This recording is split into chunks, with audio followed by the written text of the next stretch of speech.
Fostering is a program designed to get animals out of the shelter that are either too young for surgery, injured, sick for whatever reason, and then they go into a home where they recover or they get bigger, and then once they're at that stage, then the foster parent brings them back to the shelter for adoptions or surgery or whatever placement is next for the animal.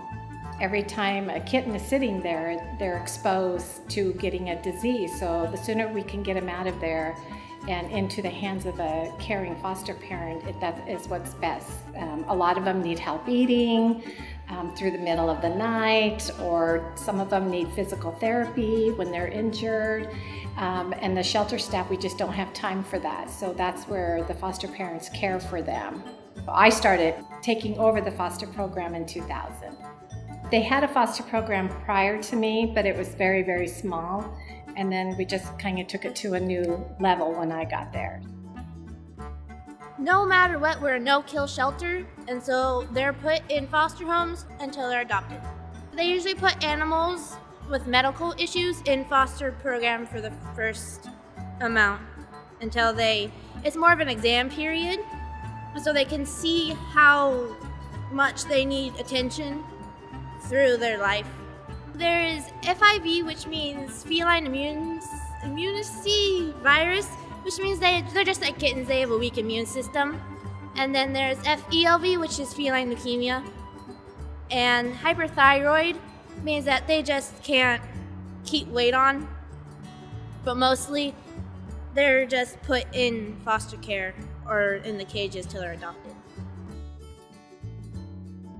Sometimes cats are there for a long period of time, and we don't want them in the cages for longer than a couple months.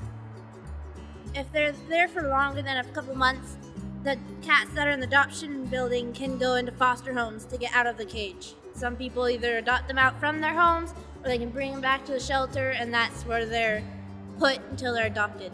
Sometimes when the older cats are put in foster care, you can see what their real personality is like. Like I said, usually in a cage they can be scared and terrified. Once you bring them into a home, they could be loving and affectionate. We've been fostering for about a year and a half. One day I visited the shelter there and saw that they offered an orientation to become a foster parent. And I thought that would be something interesting to do, so I filled out the paperwork to get that started. We have fostered kittens and adult cats as well as sick cats. The youngest kittens we've had were 3 days old, but unfortunately they did not survive. We foster cats with FIV, and we foster cats with neurological conditions. We foster any type of cat regardless of what their needs may be.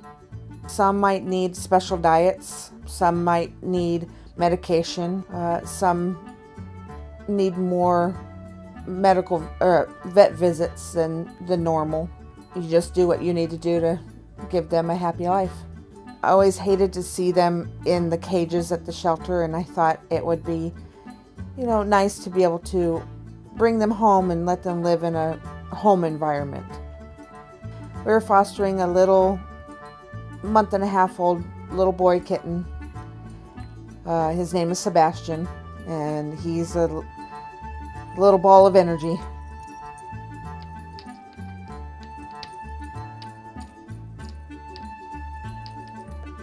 Taking care of the kittens and cats, it depends on their age. Some kittens that are infants, we have to actually teach them how to use the litter box.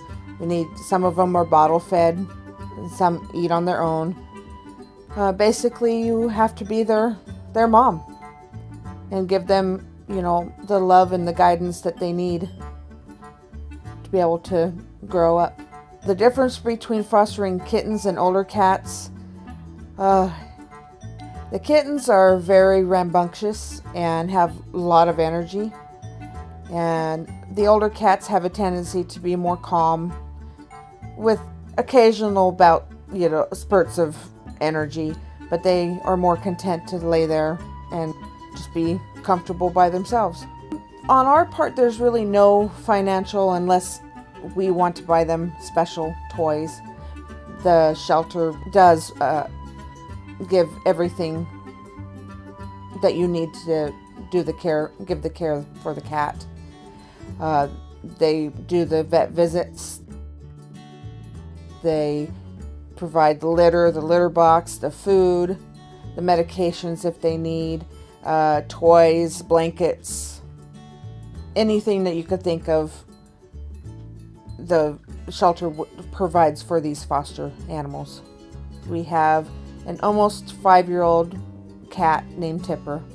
He's the typical adult cat. He just likes to lay around and with the occasional spurts of energy.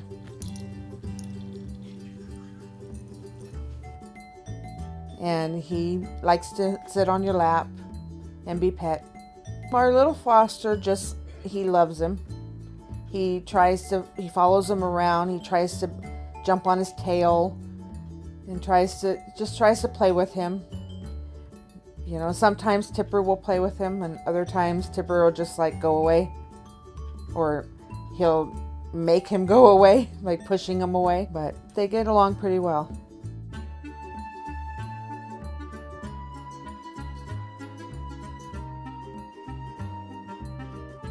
So when we do an intake exam, what we're just basically looking is kind of the overall health of the kitty.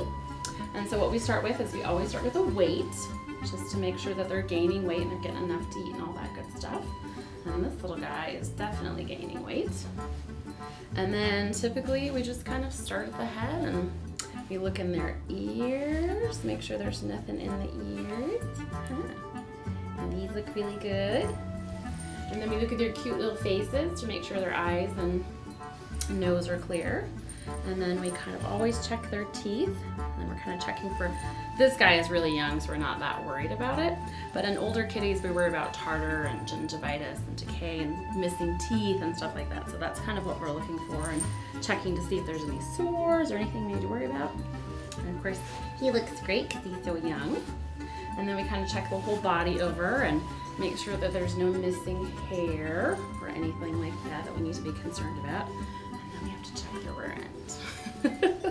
And especially for adult kitties, we check to make sure if they're male, if they're female. So if they're a female kitty, we'll go ahead and, not obviously in a kitten, but on an older kitty, we'll shave the belly and check for a space scar. And on these, we always check the rear end just to make sure there aren't any nasty worms or something back there. And then we listen to their heart. And that way we're listening for heart murmurs and things like that. And again, on a kitten this age, don't expect to find anything. And he sounds great. And that's what we do for an exam. I wish I could keep them all, but I know I'm getting them ready to go to a good home, and that helps.